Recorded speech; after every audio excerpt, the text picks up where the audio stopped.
Olá, está começando mais um programa Uniso Comunidade. Estamos recebendo hoje o professor doutor Fernando de Sá Del Fiol, reitor da Universidade de Sorocaba, para falar sobre as perspectivas do ano de 2015 na Uniso.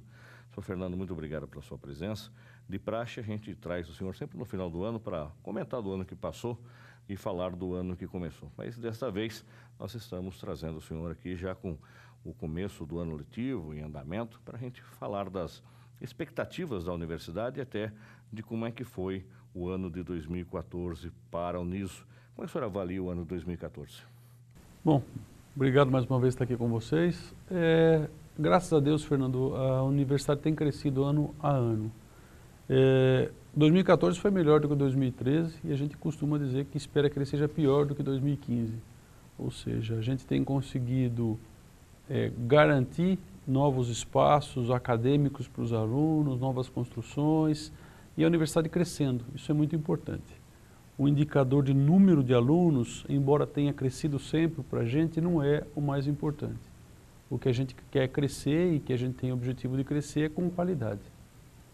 Temos uma avaliação que a universidade está do tamanho que a gente quer que ela esteja, em torno de 11 a 12 mil alunos. Esse é o tamanho da Universidade de Sorocaba. A gente não quer ter 20, não quer ter 30, não quer ter 1 milhão, como tem algumas instituições, porque a nossa cobertura regional, pelas avaliações que a gente faz, é esse o tamanho de uma universidade que busca qualidade na sua concepção.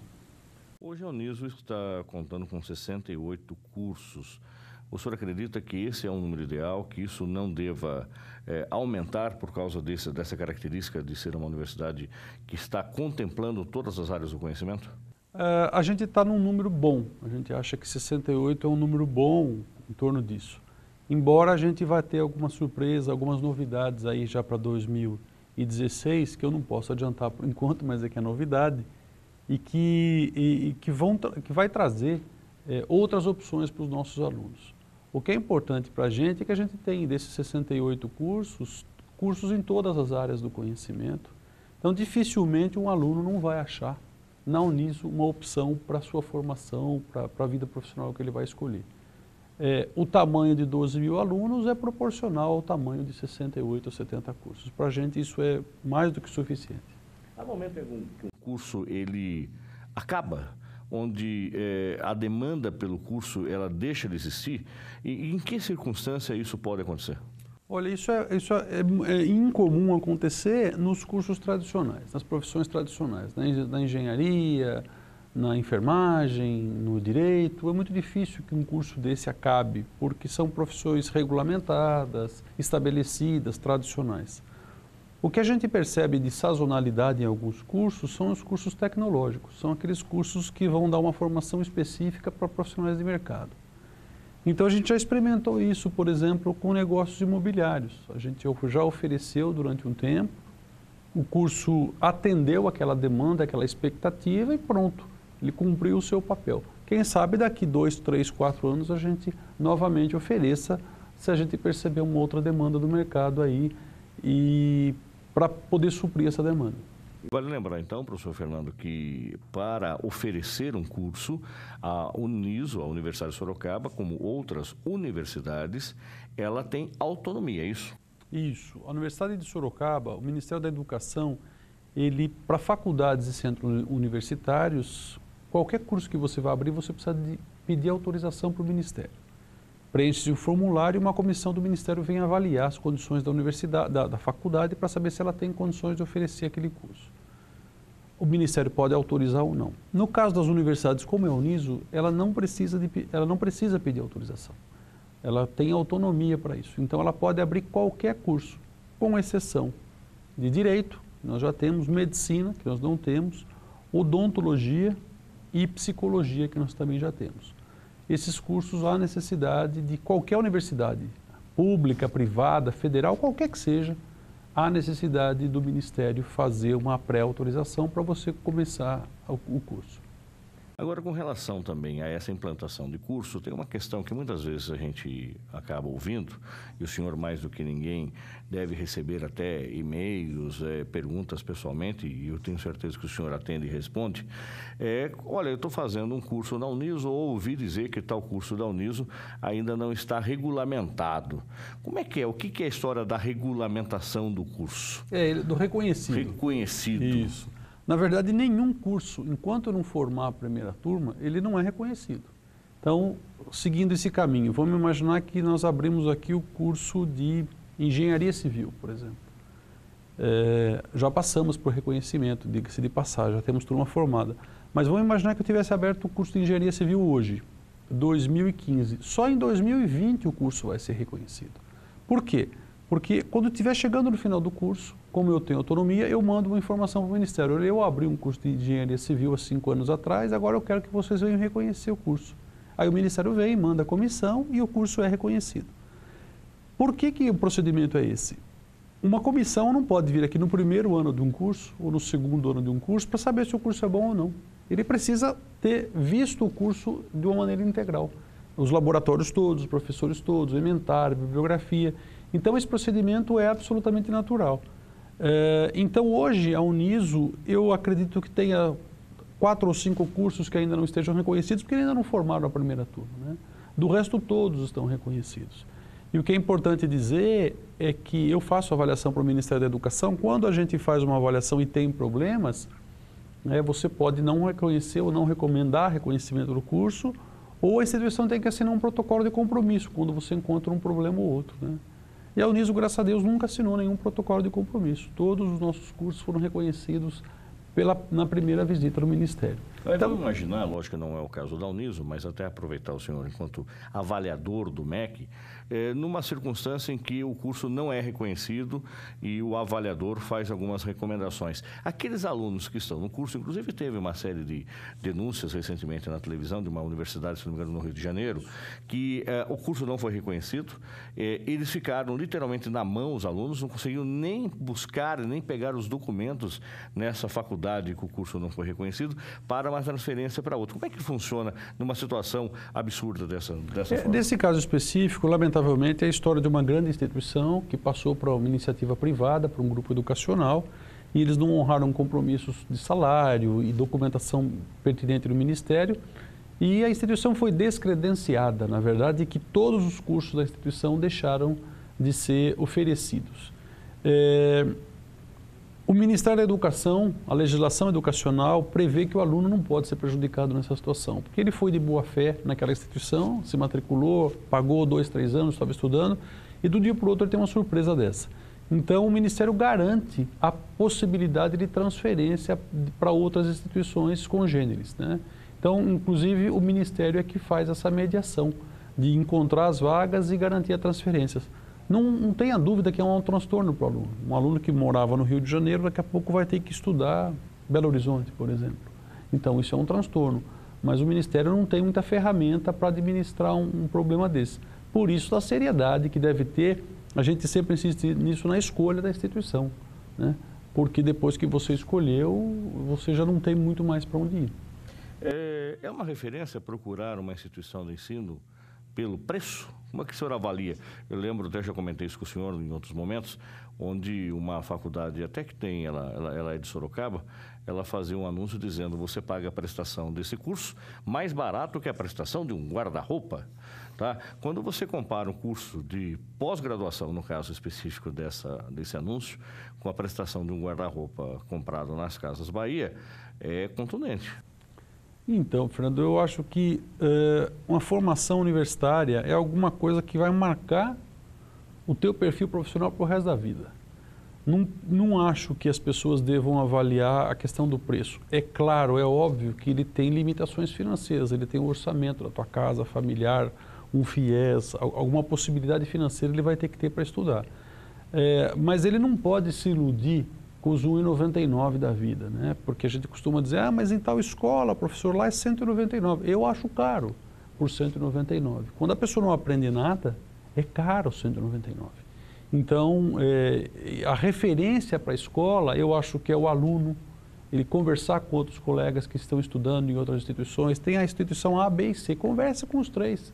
Visite as instituições, hoje isso é permitido tranquilamente.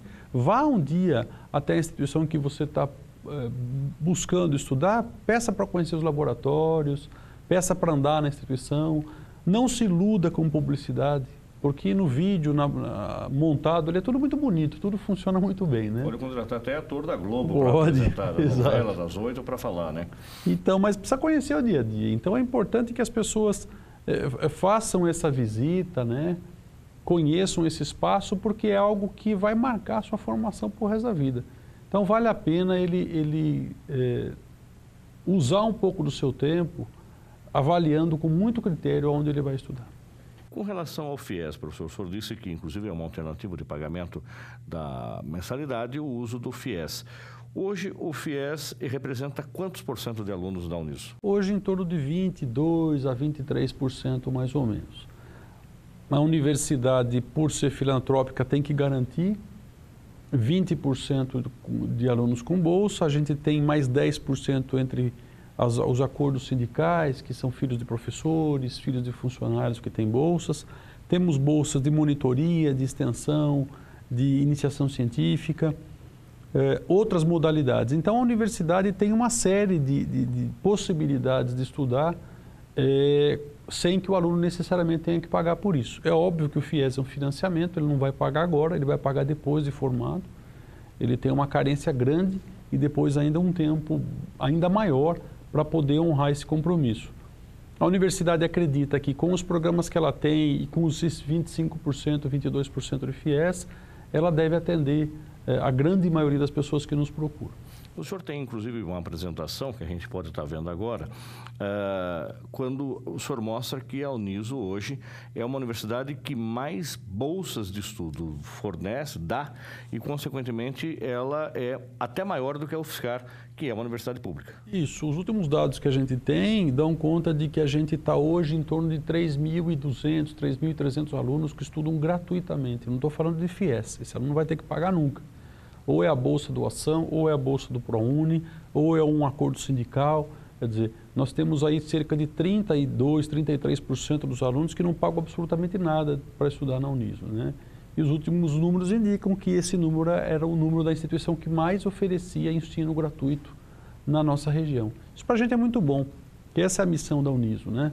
É formar pessoas com qualidade e garantir, por sermos filantrópicas, a possibilidade de formação para inúmeras pessoas que têm condição acadêmica, técnica de frequentar uma universidade e muitas vezes não ter condição financeira. Então, para a gente é uma satisfação muito grande poder dizer que a gente concede esse número grande de bolsas de estudo, né? E pessoas que amanhã ou depois estão aí no mercado de trabalho, buscando o seu espaço, sabendo que estudaram gratuitamente numa instituição filantrópica.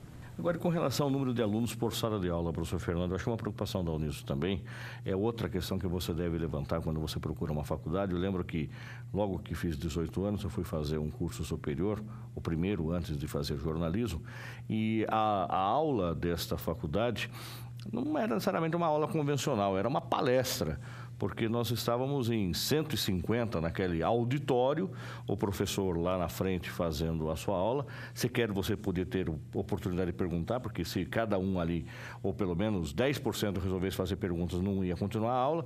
E o número de alunos era tão grande que precisavam 3 B10 para correr uma lista de chamada, para poder, dentro do horário da aula, terminar de passar a lista.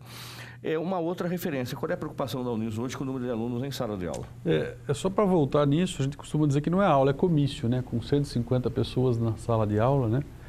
Eu estava num evento e um grande investidor, aí, um grande dono de instituições, uma pessoa conhecida no mercado educacional, que trabalha com essa filosofia de 200, 300, 400 pessoas na sala de aula. Chega a isso, professor? Chega a isso. Ele falou naquele evento. Nós estamos num hotel, num grande auditório, obviamente com ar-condicionado, com microfone, todo mundo bem acomodado. Nós estávamos em 600 pessoas mais ou menos, era um grande evento na área educacional. E ele fez uma pergunta para o pessoal: e do fundo está me ouvindo bem? Ele estava falando, pessoal, não, estamos, e vocês aí estão me ouvindo? Estamos ouvindo, sim senhor. Pois é, eu coloco 200 alunos na sala, o pessoal reclama. Aqui nós estamos em 600, está todo mundo me ouvindo bem. Que referência, né? E aí fica engraçado, né? Fica engraçado, mas é lamentável que provavelmente os 200 na sala de aula dele não tem o microfone, não tem o carpete, não tem o ar-condicionado e que você tem que você tinha naquele momento. A Uniso tem um compromisso com o projeto pedagógico. Cada curso tem o seu projeto pedagógico. Para traduzir isso de uma maneira mais popular, o que é o projeto pedagógico de um curso? É um manual de instruções. Ali tem todas as disciplinas que você vai cursar, as ementas, a bibliografia, o perfil do profissional que você quer e o número de alunos por sala de aula. Então, ele nasce do colegiado do curso, os professores do curso fazem, ele tramita nas câmaras e é aprovado no conselho universitário. Cada curso tem um número que determinou. Então, varia na Uniso entre 60, 70 e alguns cursos até 80 alunos por sala de aula. 82, 83, passou do projeto pedagógico, a gente divide a sala, porque isso é muito comum. Você recebe, por exemplo, num curso 80 alunos no primeiro ano, a gente limita o número de vagas, obviamente é o número número permitido no projeto pedagógico, mas aí você tem alunos do terceiro, quarto ano que tem DPs do primeiro ano, eles voltam a fazer. Então eu tenho 80 calouros, mais 10, 20 alunos veteranos. Então não é que a gente abriu 90 vagas, a gente tinha 80 e mais 10 alunos que deviam disciplina, a gente tem que abrir em 2,45. Então nosso compromisso sempre é com o projeto pedagógico. Passou daquilo, por razões diversas, aluno que está com DP ou que não fez a disciplina, a gente divide a sala. Agora tem mais uma questão, né? Eu acho que aí eu posso ilustrar pontualmente o caso do curso de comunicação, a responsabilidade do laboratório aqui é minha. No curso de jornalismo e publicidade, nas aulas práticas, nós temos um teto de 42 alunos nas aulas práticas. Então, a partir do momento em que nós chegamos a 42 alunos, essa turma é dividida outra vez e aí nós temos aí no máximo 21 alunos nas aulas práticas, quer dizer que o aproveitamento é muito melhor. Você paga 2 vezes para o professor, mas ele está com até 20 alunos na sala de aula. Exatamente. Isso acontece nos cursos da saúde também, quando você há necessidade de uma preceptoria, num atendimento de um paciente, não dá para estar o professor, o paciente e 20 alunos. Ainda é grande. Então, ainda há uma outra divisão. As subturmas, né, que a gente chama de turmas filhas, a turma mãe é aquela turma onde estão os 60, 70 alunos, depois as turmas filhas são turmas menores que vão rodiziar com o professor. Então, existem situações em que você consegue dar aula para 70, 80 e existem situações que você tem que dar aula para 5, 6, né? Isso tudo é previsto no projeto pedagógico. Isso não é da vontade do reitor, da vontade do coordenador, né? Quando se propõe um curso na universidade, tudo isso é avaliado, né? Quando que vai haver o que a gente chama de modulação, que é dividir a turma, né? Para poder garantir o ensino que a gente se propõe para o aluno que vem buscar a Universidade de Sorocaba. Agora, uma outra característica também da Uniso, professor, eu queria que também o senhor falasse como é que foi o ano de 2014 e as expectativas para 2015, são os laboratórios da universidade, que eles têm um padrão que a gente usa até no vocabulário aqui no laboratório de comunicação, chamado padrão broadcast, ou seja, o padrão real, padrão profissional. Isso é o perfil de todos os cursos da Uniso, ter instrumentos, ter tecnologia que seja a mesma tecnologia, o mesmo instrumento do mercado ou simulações de faz de conta.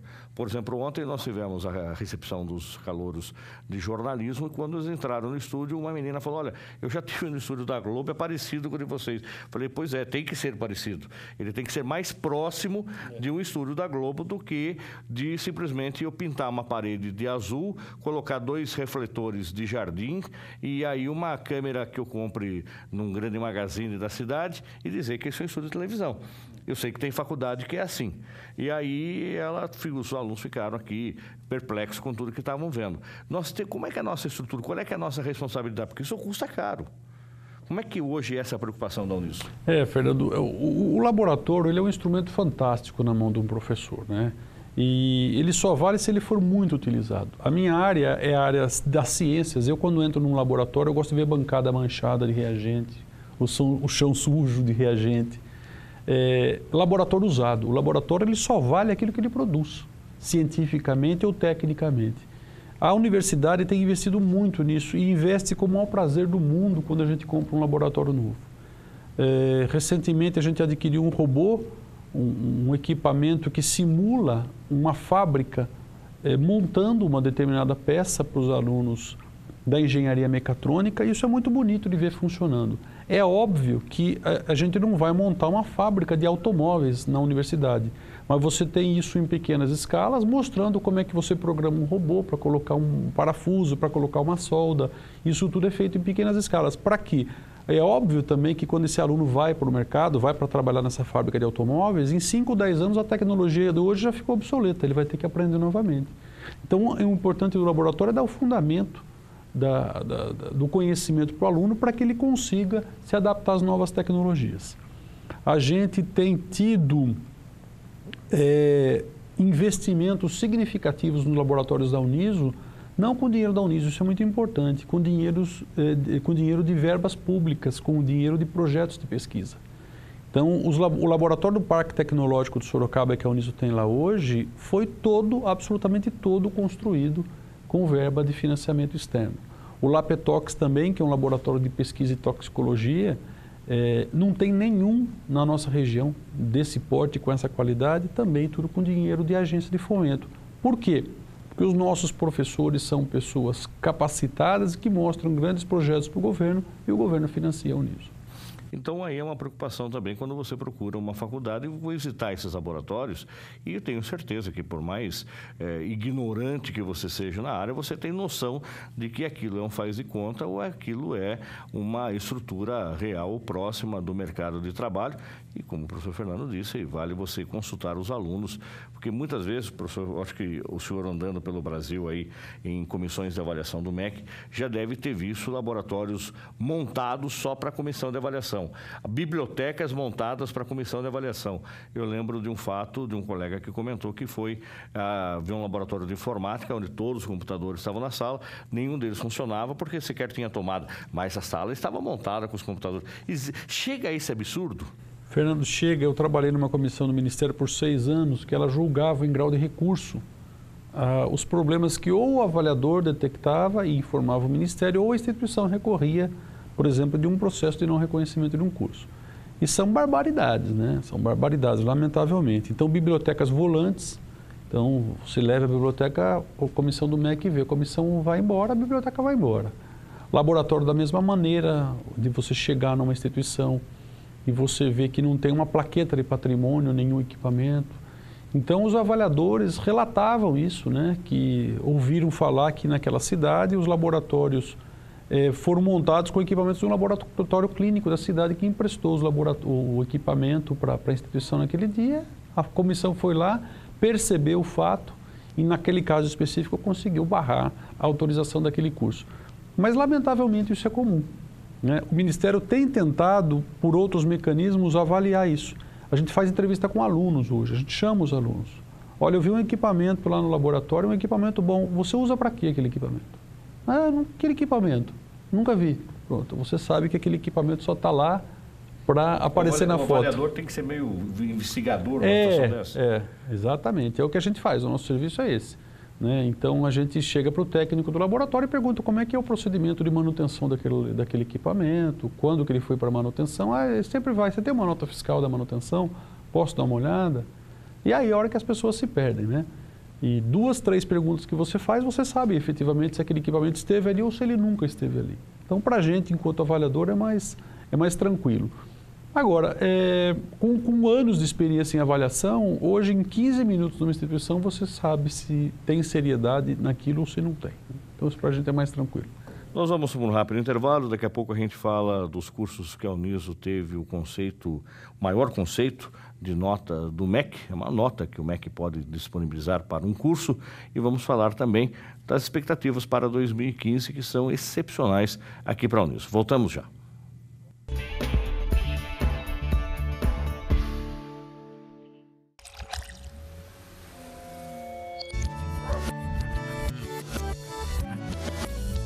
Mude o sentido das coisas, porque mais importante que ter a resposta é nunca parar de perguntar. Venha para a universidade, que orienta e incentiva a pesquisa, onde o conhecimento transforma a curiosidade em grandes descobertas. Uniso, seu futuro começa hoje. Inscreva-se.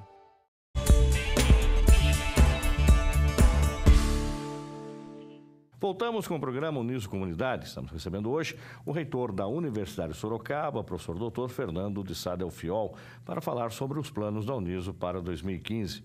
Sr. Fernando, nós terminamos o bloco anterior traçando um paralelo da universidade, como é que foi 2014, e deixamos até uma questão no ar, que alguns cursos da Uniso tiveram uma avaliação muito positiva pelo ENAD a nível Brasil. Então eu queria que o senhor explicasse o que é o ENAD, como é que funciona essa avaliação e quais foram esses cursos.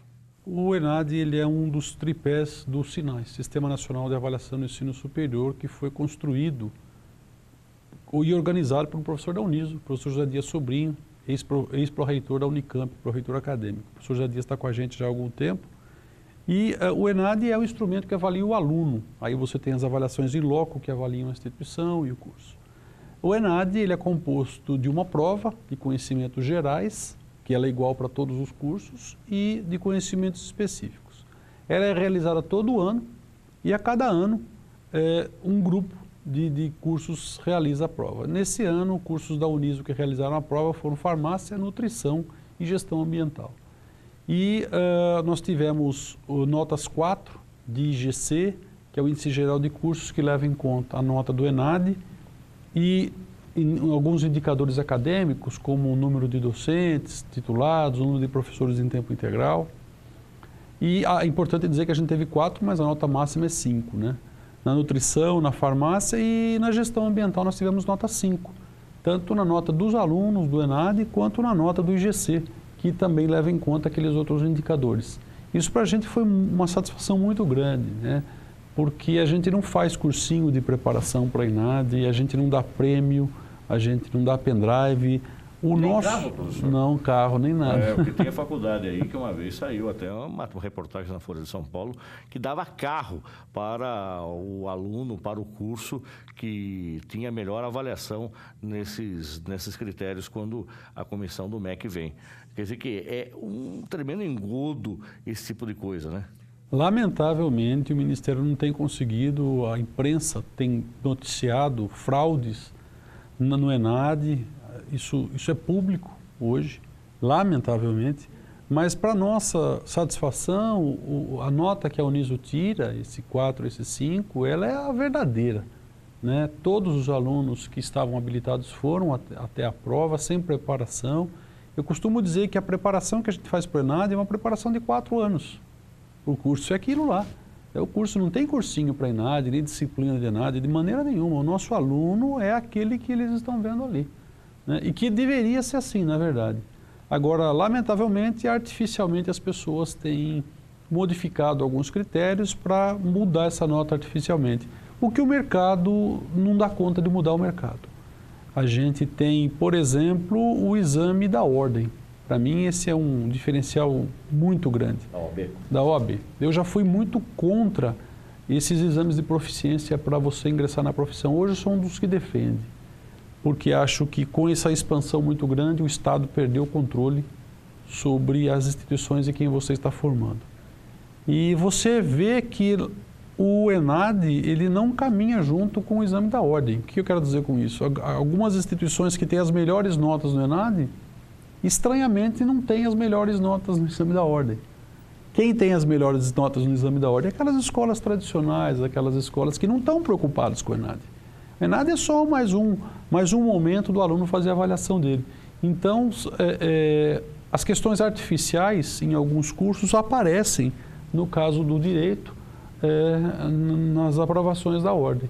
Então, eu hoje advogo para que você consiga garantir que você precise um exame de proficiência para ingressar na sua carreira profissional. E mais, nos Estados Unidos é muito comum você fazer o exame de admissão para se tornar um médico, para se tornar um engenheiro, para se tornar um advogado, como é na ordem aqui. E todo ano, na minha área, por exemplo, ele tem que ter o CME, que a gente chama, que é o Continual Medical Education. Ele tem que ter lá, vamos lá imaginar, 20 pontos de CME por ano. O que significa isso? Ele tem que fazer cursos durante o ano, enquanto profissional, enquanto médico mesmo, para se atualizar. E todo ano ele manda esses certificados para o conselho deles lá, dizendo, olha, fiz tantos pontos, então a sua licença de médico continua valendo por mais um ano. Porque não dá para imaginar que na era do conhecimento uma pessoa que se formou há 20, há 30 anos atrás está atualizada. Não dá para a gente imaginar isso. Então, eu hoje advogo para que a gente continue avaliando os profissionais que a universidade, que todas as universidades, de uma maneira geral, formam. Além da avaliação do ENAD, tem uma avaliação mais, vamos chamar de popular, que eu tenho certeza que muitos estudantes do ensino médio têm acesso, inclusive porque é adquirido até isso, ou se acessa pela internet, ou ainda mais, compra-se esse guia chamado Guia do Estudante da editora Abril. E lá nesse Guia do Estudante também é uma coisa muito séria, e o Guia do Estudante tem contemplado a Universidade de Sorocaba Uniso com pelo menos 3 estrelas em muitos cursos, onde esse limite de estrelas também chega a 5. E a Uniso está nesse Guia do Estudante em vários cursos. É um outro critério que o aluno deve levar em conta? Isso eu acho que é um indicador importante. Eu faço avaliação também para o guia. Eles pegam algumas pessoas e dizem, o que você acha da escola tal? O que você acha da escola? Ela é um pouco mais subjetiva. Ele é um olhar do mercado, né? Eu acho que tudo isso é importante. O ENAD é importante. Conversar com os teus colegas, visitar a instituição, pegar o guia. Você vai pegar vários indicadores e pode ter certeza que, em função de todos esses indicadores, você vai chegar a uma conclusão. Não, a escola A é melhor do que a B, embora seja um pouco mais cara, ou quem sabe se encontra até a escola melhor um pouco mais barata, né? As instituições hoje, sem fins lucrativos, elas têm uma procura interessante porque um dado... Eu estou numa comissão do ENAD e a gente está fazendo os relatórios para divulgar. E a gente fez alguns estudos que mostram que por que o aluno escolhe determinada instituição. O aluno de pública escolheu a instituição por ser gratuita, claro. Aí há uma divisão entre as escolas com fins lucrativos e sem fins lucrativos. E é muito interessante a divisão que você percebe. O aluno da escola com fins lucrativos escolheu a escola pelo preço. Ou seja, ele pegou a mais barata que ele encontrou. E o aluno que veio para as escolas sem fins lucrativos, que é o caso das comunitárias, que é o caso da Uniso, escolheu a universidade pela qualidade do ensino. Isso é muito claro nesse questionário que o ENAD colocou para todos os alunos que fizeram no ano passado, no ano retrasado, aliás. Então, fica muito claro que é a opção que o aluno faz muitas vezes, né? Mas é um risco muito grande também, né, professor? Eu acho que quando se escolhe uma universidade pública, apenas pelo critério de seriedade ou do nome sério da universidade, porém deve-se levar em consideração até os laboratórios dessas universidades. O professor Dr. José Martins, que é o nosso pró-reitor acadêmico, comentou recentemente na colação de grau de que hoje o laboratório de engenharia da Uniso tem equipamento que nem a USP tem. Então, é um critério que deve ser avaliado. Não é porque também eu vou estudar de graça numa universidade como a USP e, de repente, eu tenho uma situação totalmente defasada de estrutura. Tem que se preocupar com isso. Lamentavelmente, as instituições públicas brasileiras têm passado por momentos difíceis. Isso é público, né? A USP vive uma crise seríssima, a Unesp, a Unicamp. A folha de pagamento da USP hoje supera a sua receita. Quer dizer, isso é inadmissível. Você não sobra um centavo para investimento, o que significa que você tem que tirar dinheiro das suas economias para pagar salário, né? É questão de tempo para que isso não se sustente. Isso acontece com as públicas e com as federais também. As federais tiveram aí, por conta do governo federal, um contingenciamento de receita. O que eles receberiam em 12 meses, eles receberam em 18. Então, é triste isso. Instituições centenárias como a USP e outras instituições com dificuldades seríssimas de honrar compromissos. Hoje, os laboratórios das públicas têm sido financiados pelas agências de fomento, FAPESP, CNPq, mas isso tem limite, né? E ele está direcionado para a pesquisa. Então, a gente espera que os gestores ou o próprio Estado organizem essas instituições novamente para que elas consigam formar com a mesma qualidade e referência, né, no Brasil todo. E as expectativas com relação à expansão do campus Cidade Universitária Professor Aldo Vanucchi para 2015? O senhor apresentou para os professores e funcionários algumas grandes obras que deixaram todos ali encantados. Eu gostaria que o senhor comentasse também com quem está nos acompanhando. Inclusive, a gente vai colocar algumas imagens desses projetos que já estão com as plantas prontas. Isso. Essas obras, elas seguem o plano diretor da Universidade de Sorocaba, da cidade universitária, e o objetivo é transformar isso aqui, Fernando, efetivamente numa cidade universitária. Eu tive a oportunidade de estudar numa instituição que tem 480 anos, a Uniso tem 20. Quer dizer, a gente, enquanto universidade, é recém-nascido, estamos ainda na maternidade, ainda não fomos nem para casa. E a gente já tem o tamanho que a gente já tem. O que a gente pretende para os próximos anos? Como eu disse, a gente já está do tamanho que a gente gostaria. O que a gente quer trazer é novas estruturas para reforçar o viés acadêmico da Universidade de Sorocaba. Então, uma dessas obras será um grande centro de convenções para 2.000 pessoas. Esse centro de convenções deverá atender às nossas formaturas, aos nossos eventos, congressos científicos. Hoje há uma demanda grande desses espaços. Então, que a Uniso, enquanto instituição universitária, possa receber grandes eventos científicos no seu espaço. A expectativa é que esse centro de convenções ele é modulado, ele pode se transformar em espaços menores de até 500 lugares, mas sem dúvida nenhuma vai ser o maior espaço para centro de convenções da nossa região aqui. Junto, a gente vai construir também um centro esportivo, que é composto de uma piscina semiolímpica aquecida coberta, uma quadra de esportes coberta, tudo com arquibancada, com espaço para o público e ainda um espaço para ginástica, para os cursos de educação física. A piscina, obviamente, vai ser utilizada pela terapia ocupacional, vai ser utilizada pelo curso de educação física e vai ser utilizada pelos alunos, pelos professores que queiram praticar a natação. Esse espaço também ele vai estar ali perto do centro de convenções. Ao lado desse centro esportivo, a gente vai ter um campo de futebol, né? Não dá para uma universidade brasileira não ter um campo de futebol, como as universidades americanas têm o campo do futebol deles lá, né? A gente vai ter o do nosso, também com uma arquibancada. E também um outro prédio que é a Menina dos Olhos, que é uma agência de inovação. A gente acredita que a universidade, com os 4 programas de mestrado, quem sabe os próximos de doutorado, estamos caminhando para mais 2, para 3 doutorados, a gente quer ter no nosso espaço a possibilidade de receber empresas ou pessoas físicas que queiram investir em tecnologia.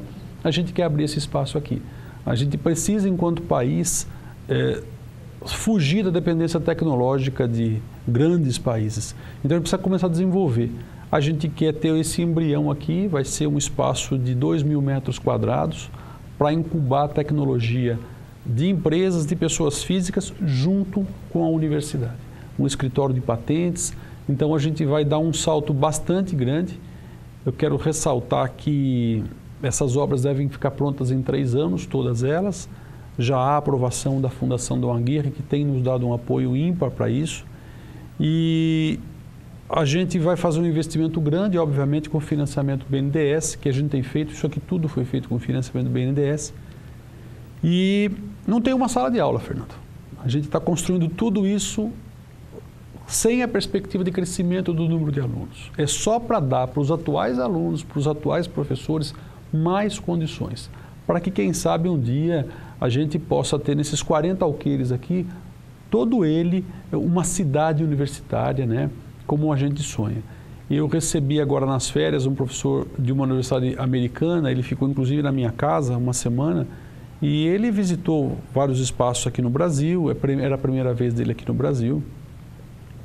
Era da West Virginia University, o curso de farmácia dele tem mais de 200 anos. Ele ficou encantado com a cidade universitária, ficou maravilhado com o espaço, tudo muito bonito, mas ele queria saber onde que era a casa dos estudantes aqui, onde que os estudantes moram na universidade, que é o perfil diferente que a gente tem, né? Então, quem sabe um dia, daqui 40 ou 50 anos, também a gente tem essa possibilidade de ter na cidade universitária esse modelo de que a pessoa viva na universidade 4 ou 5 anos da sua vida. Vamos comentar agora, professor, com relação a algumas questões políticas que não podemos deixar de aproveitar a sua presença aqui enquanto reitor da Uniso, enquanto professor de comissões de avaliação, professor que trabalha junto ao MEC em várias situações. Como é que o senhor avaliou o ENAD, onde 700.000 alunos tiveram nota 0 na redação? No Enem. No Enem, desculpe. No Enem. Eu acho lamentável que um número grande de pessoas possa ter zerado na redação.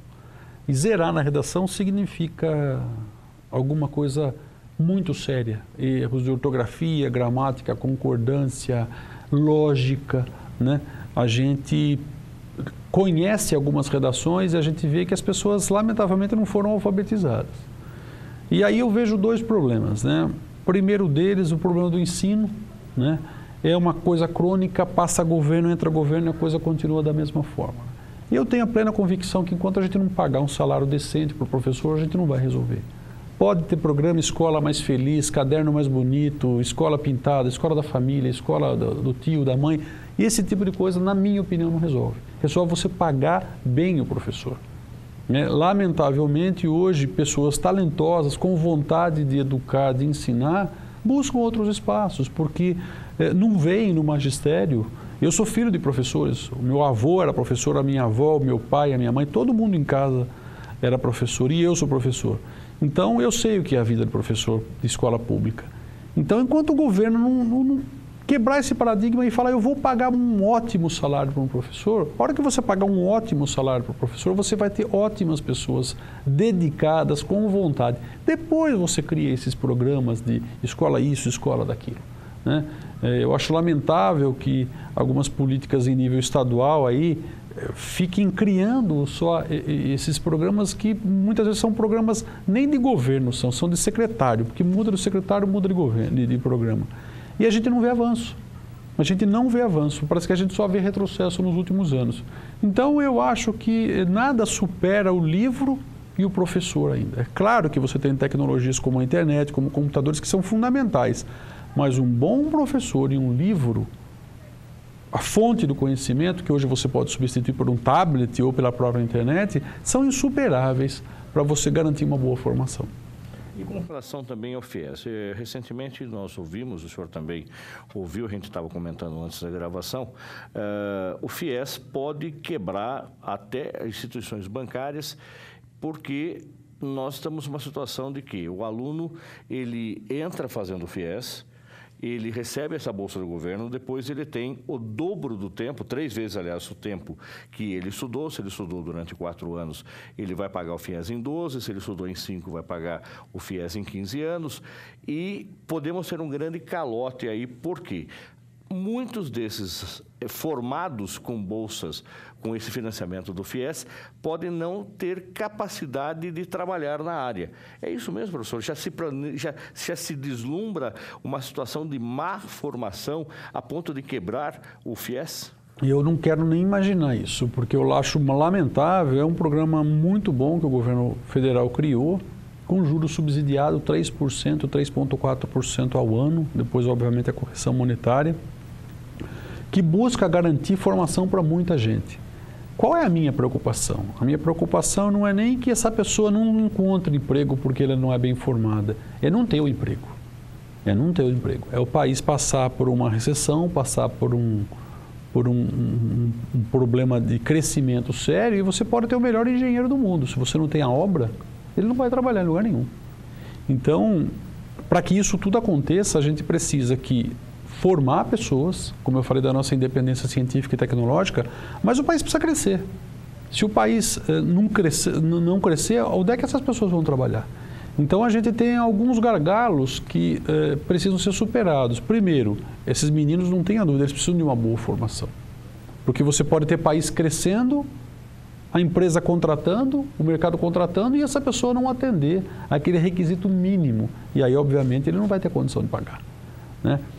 E pagar, as instituições não vão quebrar, porque as instituições já estão recebendo, mas você vai quebrar o programa. Isso é muito ruim, né? Porque as outras gerações que estão por chegar não vão ter essa possibilidade. E eu espero profundamente que o país continue crescendo, ou que volte a crescer, ou que cresça, né? Para que surjam oportunidades para que essas pessoas possam exercer a sua função de engenheiro, de advogado, de professor, que ele buscou na universidade com esse financiamento. É um projeto interessante, claro que ele precisa de ajustes, né? Eu acho que ele devia financiar apenas instituições sem fins lucrativos, porque de uma maneira ou de outra esse dinheiro vai para o dono da instituição, vai para o bolso dele, né? É 100% do valor da mensalidade?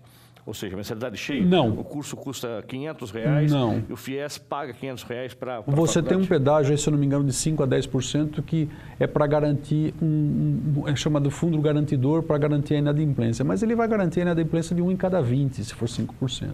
Não garante todo mundo, né? De qualquer forma, ele é um bom negócio para os alunos que não têm a possibilidade de estudar, né? Então... Mas a gente está vendo faculdades, então, dessa linha de raciocínio, que estão sendo montadas para a captação desse dinheiro do governo. Absolutamente, alavancadas inteiramente no FIES, né? E eu, enquanto cidadão, acho que o governo não pode financiar gente que anda de helicóptero, dono de escola que anda de helicóptero com dinheiro público. Isso eu acho inadmissível. Então, acho que o financiamento deveria ser para aquelas instituições privadas sem fins lucrativos. Aquelas com fins lucrativos, não dá para imaginar que esse dinheiro subsidiado, público, possa financiar um dono de escola. Isso eu sou contra. Então, gostaria, obviamente, que esse programa continuasse para que ele pudesse garantir a formação de inúmeros, centenas, milhares de brasileiros que estão vindo por aí. Com relação também ao NISO, ano passado, foi concedido a ela, por questão legal, o título de universidade comunitária, que ela sempre foi, porém agora, questão legal, ela é uma universidade comunitária. Podemos receber algumas verbas públicas como universidade comunitária? O que mudou na história da Uniso? Exato, Fernando. A gente brigou muito por isso, o professor Aldo foi um grande batalhador. Hoje, oficialmente, existem 3 modelos de instituição no Brasil, as públicas, as privadas e as comunitárias, das quais a Uniso se encaixa. A Uniso saiu na primeira publicação do Ministério da Educação enquanto instituição comunitária. Nós não fomos a primeira, porque a nossa portaria saiu logo abaixo de 4 outras escolas, né? Mas no mesmo dia do Diário Oficial, a Uniso foi reconhecida enquanto instituição comunitária. Garante para a Uniso buscar financiamento público para os nossos alunos, porque a gente está mostrando o seguinte, que a gente faz muito com pouco. O orçamento de algumas instituições públicas brasileiras dão em torno de R$5 mil por aluno por mês. A Uniso vive com R$500 por aluno por mês. Quer dizer que a gente faz com 10 vezes menos do que algumas instituições. Por isso, e não é só a Uniso, as comunitárias de uma maneira geral, por isso que a gente acha que a gente pode garantir essa formação desses milhares de pessoas que estão buscando a formação, a gente que eu digo todas as comunitárias, com qualidade e com um preço para o Estado muito mais acessível. Então, a Uniso, quando se tornou comunitária, pode agora buscar nos editais públicos de financiamento, de compra, a gente pode entrar enquanto instituição sem fins lucrativos comunitárias. Isso vai ajudar com toda certeza a qualidade do ensino que a gente oferece aqui. Professor Fernando, gostaria de agradecer a sua presença. A gente vai estar acompanhando essas obras, você vai estar até vendo o andamento dessas obras aí que o professor Fernando anunciou hoje, os novos laboratórios, a gente sempre mostra quando tem inauguração, esses eventos importantes da universidade, porque a universidade, como o professor disse, é comunitária, ela é aberta para você. A nossa biblioteca é aberta para você. Você pode vir consultar aqui na nossa biblioteca, hoje considerada uma das maiores bibliotecas do Brasil, né, professor Fernando? Exato. Além disso, Fernando, a gente tem a biblioteca virtual. A gente assina 2 bases de dados, os alunos têm um aplicativo e agora eles têm, vai migrar também para o sistema iOS, estava só no Android, agora no iOS, ele tem acesso a 2 bases de dados que tem milhares de livros que ele pode ler no celular, 24 horas por dia, 7 dias por semana. De graça. De graça, sem ter que devolver, sem ter que pagar mais por isso, né? Isso foi uma inovação que a gente fez no ano passado e a gente quer que o aluno busque a informação. E não precisa ser livro técnico, não. Vai ler um romance, vai ler um livro de autoajuda, vai aprender outra língua. A gente também está lançando um programa grande agora e um programa de internacionalização da universidade, isso é muito importante. Nós temos disciplinas oferecidas completamente em inglês já na universidade e um programa de atualização dos nossos professores e funcionários, gratuito também em inglês, para avançar um pouco mais. Então, o aluno precisa buscar essa informação e a gente tem meios para isso. Professor Fernando, mais uma vez, obrigado pela sua participação. Sucesso nesta empreitada e que a gente possa trazer sempre boas notícias para a comunidade. Se Deus quiser, a gente está trabalhando muito por isso. Eu conto com o trabalho dos professores, dos funcionários e dos nossos alunos também. Quem quiser conversar com o senhor, bater um papo, tirar alguma dúvida, tem um canal de acesso? uniso@uniso.br ou entrar no site, fale com o reitor. O e-mail vem direto para mim, a gente responde. Eu cerca de Eu tenho recebido 170 a 200 e-mails por dia, bastante. Não é só de dúvida de aluno, mas é muita gente querendo informações, críticas, sugestões, elogios. É um canal bastante interessante. Muito bem. Falamos com o professor Fernando Del Fiol, reitor da Uniso, aqui no Uniso Comunidade. O programa fica por aqui. Se você tiver alguma sugestão, envie para unisocomunidade@uniso.br ou na nossa página lá no Facebook. Curta lá, é Uniso Comunidade. E agora você pode também rever todos os programas que já foram ao ar no nosso canal no YouTube. É Uniso Comunidade. Agradecemos a audiência e até o próximo programa. Até lá!